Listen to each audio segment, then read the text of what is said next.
ജീവനക്കാർ ഉയർത്തുന്ന ആവശ്യങ്ങൾ ന്യായമാണെന്നും സർക്കാർ ജീവനക്കാർക്ക് നൽകിയ വാഗ്ദാനങ്ങൾ നടപ്പിലാക്കേണ്ടതാണെന്നും മന്ത്രി ചിഞ്ചു റാണി KGOF പ്രതിനിധി സമ്മേളനം ഉദ്ഘാടനം ചെയ്യുകയായിരുന്നു മന്ത്രി. ജില്ലാ പ്രസിഡന്റ് ഡോക്ടർ എം ജയൻ പതാക ഉയർത്തിയതോടുകൂടിയാണ് സമ്മേളനം ആരംഭിച്ചത്.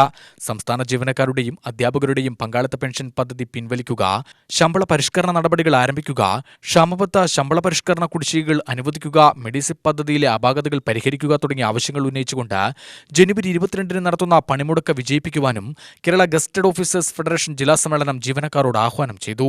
സംഘടനയുടെ ജില്ലാ പ്രസിഡന്റ് ഡോക്ടർ എം ജയന്റെ അധ്യക്ഷതയിൽ മൃഗസംരക്ഷണ ക്ഷീരവികസന വകുപ്പ് മന്ത്രി ജെ ചിഞ്ചു റാണി ഉദ്ഘാടനം ചെയ്തു.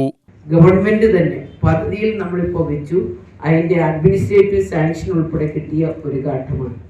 അപ്പോൾ അഡ്മിനിസ്ട്രേറ്റീവ് സാങ്ഷൻ കിട്ടിയപ്പോൾ നമുക്കറിയാം ഗവൺമെന്റ് കുറേ അധിക ബാധ്യത ഒന്നുമില്ലെങ്കിലും കേന്ദ്ര ഗവൺമെന്റ് നമുക്ക് തരുവാനുള്ള പണം നമുക്കറിയാം എല്ലാ ഡിപ്പാർട്ട്മെന്റിനും, നമ്മുടെ ഡിപ്പാർട്ട്മെന്റിനും ഉണ്ട്. ഞാൻ കഴിഞ്ഞ ഒരാഴ്ചയ്ക്ക് മുമ്പ് 1.5 ആഴ്ച മുമ്പ് കേന്ദ്രത്തിൽ പോയപ്പോൾ കേന്ദ്ര ഗവൺമെന്റ് സെക്രട്ടറി ഉൾപ്പെടെ കണ്ടു. അതിന് 2 ആഴ്ച മുമ്പ് ഞാൻ കേന്ദ്രത്തിൽ ചെന്നപ്പോൾ നമ്മുടെ വകുപ്പ് മന്ത്രി ഉൾപ്പെടെ നിങ്ങൾക്ക് കാണുവാൻ ഞങ്ങൾക്ക് അവസരം കിട്ടിയാണ്. അവരുടെ മുമ്പിൽ ഇതെല്ലാം നമ്മൾ വെച്ചിട്ടുണ്ട്.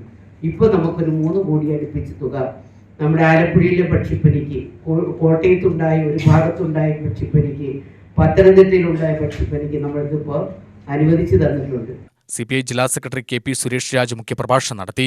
സംഘടനാ സംസ്ഥാന ജനറൽ സെക്രട്ടറി VM ഹാരിസ് സംഘടനാ റിപ്പോർട്ട് അവതരിപ്പിച്ചു. സംസ്ഥാന നേതാക്കളായ P Vijayakumar, MS Reeja, AKSTS സംസ്ഥാന secretary MN Vinod, workers coordination council ജില്ലാ പ്രസിഡന്റ് SY ഷാഹിൻ, രശ്മി കൃഷ്ണൻ എന്നിവർ അഭിവാദ്യമർപ്പിച്ച് സംസാരിച്ചു. UTV news, Palakkad.